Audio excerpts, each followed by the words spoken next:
GST శాఖను, అదేవిధంగా Hyderabad metro water వర్క్స్ను same ఒకే విధంగా అన్నిటిని కూడా కోటర్మినైజ్ చేసి అధికారులు ఒకరికొకరు కూర్చుంటే ట్రాఫిక్ను కూడా నియంత్రించడానికి ఈరోజు అధికారులను అందరిని కూడా పెంచి హైదరాబాదును పట్టి పీడిస్తున్న ట్రాఫిక్ సమస్యను పరిష్కరించడానికి, అదేవిధంగా ఈ ట్రాఫిక్ను నియంత్రించాలంటే మెట్రో విస్తరణ చేపట్టాలని మెట్రో విస్తరణ అడ్డుకున్న వాళ్ళు, 5 ఏళ్ళాపి వసూలు చేసుకున్న వాళ్ళు, ఆలస్యం వల్ల తెచ్చిన అప్పులు భారమై ఈరోజు దివాలా తీసే పరిస్థితిలో ఉన్నాము. మేము విస్తరణ చెయ్యము, మేము గత ప్రభుత్వాలు గతంలో ఉన్నవాళ్ళు మమ్మల్ని బ్లాక్మెయిల్ చేసి మా దగ్గర వసూళ్లు చేసుకున్నారని చెప్తే విస్తరణ చేయడానికి కేంద్ర ప్రభుత్వం దగ్గరికి వెళ్ళినప్పుడు ప్రధానమంత్రిని సంబంధిత శాఖ మంత్రిని అడిగినప్పుడు వారు ఒక కండిషన్ పెట్టారు.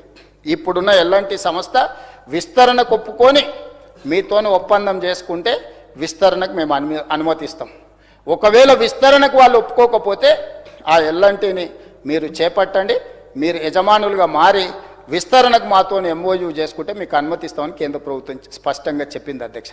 ఈరోజు మెట్రో టేక్ ఓవర్ దాంట్లో తెలంగాణ రాష్ట్ర ప్రభుత్వం ఒకటే కాదు, కేంద్ర ప్రభుత్వానికి సంబంధించిన అధికారులు, మంత్రులు అందరూ భాగస్వాములు.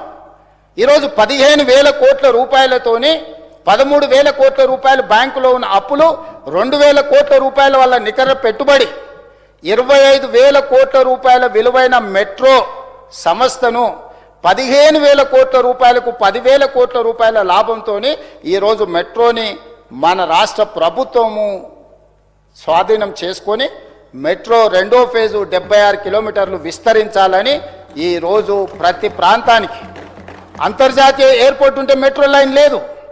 ఓల్డ్ సిటీ అని చాలామంది అంటారు, అది ఓల్డ్ సిటీ కాదు, ఒరిజినల్ సిటీ. ఆ ఒరిజినల్ సిటీని డెవలప్ చేయాలంటే ఎవరికి చేతులు రాలే.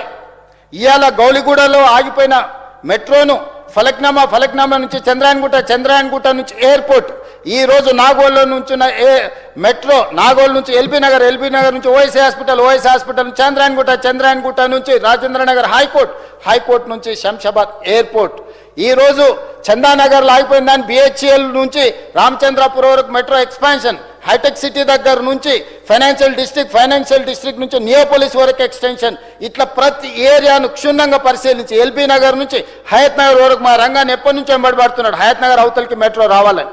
ఈరోజు అక్కడి కూడా విస్తరించడానికి ఈరోజు మెట్రో భవిష్యత్ ప్రణాళికలు తీసుకొని కేంద్ర ప్రభుత్వం దగ్గరికి వెళ్తే ఆ ఉన్న సంస్థనైనా ఒప్పించండి, సంస్థ ఒప్పుకోకపోతే మీరు స్వాధీనమైన చేసుకోండి, మేము అనుమతిస్తాము అని చెప్పి కేంద్ర ప్రభుత్వం మనకు సూచన చేస్తే ఈరోజు మెట్రోను స్వాధీనం చేసుకొని మెట్రో విస్తరణ పనులను ఈరోజు మనం ప్రారంభించుకుంటున్నాం అధ్యక్ష. ఇదైనా ప్రపంచం చూసినామన్నారు, మేధావులు అన్నారు, మేము చూడని దేశం లేదన్నారు, మేము చదవని చదువు లేదన్నారు. మరి ఇంత మేధావులకి చిన్న ప్రజలకు ఉపయోగపడే మెట్రో విస్తరణ కూడా వీళ్ళకు నచ్చలేదా? దీన్నైనా అభినందించాలన్న గవర్నర్ గారు ప్రసంగంలో పొందుపరిచిన దీంట్లో గవర్నర్ గారిని అభినందించాలన్న ఆలోచన వీళ్ళకు రాలేదా అని నేను అడుగుతున్నా అధ్యక్ష. ఈరోజు మెట్రో విస్తరించుకోవద్దా అధ్యక్ష?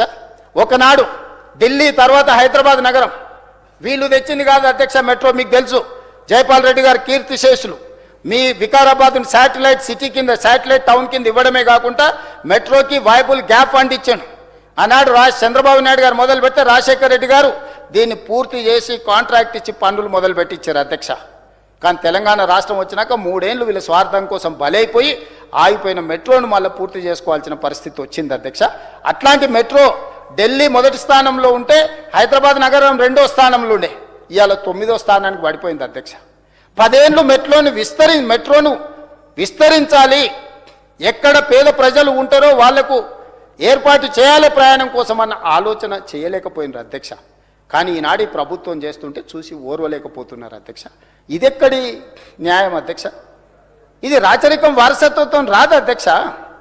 వారసత్వాలతో నాయకత్వాలు రావు అధ్యక్ష. ప్రతిభతోని ప్రజల ఆమోదంతో నాయకత్వం వస్తుంది అధ్యక్ష. వారసత్వంతో ఏదైనా చోటామోటాది వస్తుండొచ్చు, ఉద్యోగం ఏం చేస్తాం, తండ్రి నీడని బతికినప్పుడు కొంత చెట్టు పేరు చెప్పి కాయలు అమ్ముకునే విధానం ఎక్కడన్నా ఉంటే కొంతమందికి వస్తుంది. ఇక అది అదృష్టం అనుకోండి, జాక్పాట్ అనుకోండి, దాని మీద నేను పెద్దగా మాట్లాడదలుచుకోలేదు. కానీ తన దగ్గర సత్తా ఉండాలి కదా అధ్యక్ష. ఇచ్చిన దాన్ని నిబద్ధతతో నిలబెడితే ఇంకోటి వస్తుంది. దాన్నే చక్కగా నిలబెట్టకుండా నేను ఔరంగజేబ్గా మారుతా, అన్నం చంపేస్తా, తండ్రిని జైల్లో పెడతా, నేను ఇది గుంజుకుంటా, నేను అందులో కూసుంటా అంటే అది దురాశ అవుతుంది తప్పితే ఏమన్నా నెరవేరే కోరికనా అధ్యక్ష? అట్లాంటి కోరికలు ఉండడం తప్పలేదు, కానీ విపరీతమైన పోకడలు, ఈ విధానము గౌరవం తెచ్చిపెట్టదు అధ్యక్ష. అసంతృప్తి ఉండొచ్చు, బాధ దుఃఖం ఉండొచ్చు, ఇక్కడ కూర్చుందామని. ఎప్పుడైనా మీరు బెల్లు కొట్టి అందరం పోయినాక వచ్చి జరిసేపు కూర్చోమని అధ్యక్ష ఎవరో అన్నారు. సభ నడవనప్పుడు వచ్చి జరిసేపు కూర్చొని సంతోషపడమని ఈ కుర్చీలో కూర్చోవాలని కోరుకుంటే సభ నడిచేటప్పుడు కుదరదు అధ్యక్ష. తమరు అనుమతి ఇయ్యరు, చట్టం ఒప్పుకోదు. వీళ్ళకి కావాలి కూదాలంటే ఎప్పుడైనా కాగితం తీసుకొచ్చి పక్కన కూర్చోబెట్టుకొని జరిసేపు మాట్లాడుతా అధ్యక్ష. ఏమున్నది, అట్లనైనా కోరిక నెరవేరుతుంది అనుకుంటే ఎప్పుడన్నా నేను ఇక్కడ కూర్చున్నప్పుడు వచ్చి ఒక కాగితం తెస్తే కూర్చోవచ్చు, జరిసేపు మాట్లాడవచ్చు, పోవచ్చు. నేను అందరినీ పిలుస్తూనే ఉన్నా అధ్యక్ష. ఇప్పుడే మా మిత్రుడు కోనంనేని సాంబశివరావు గారు వస్తే పక్కన కూర్చోబెట్టుకొని ప్రజా సమస్యలు మాట్లాడినా. నేను చాలా ఏమంటారు అధ్యక్ష, చాలా లిబరల్.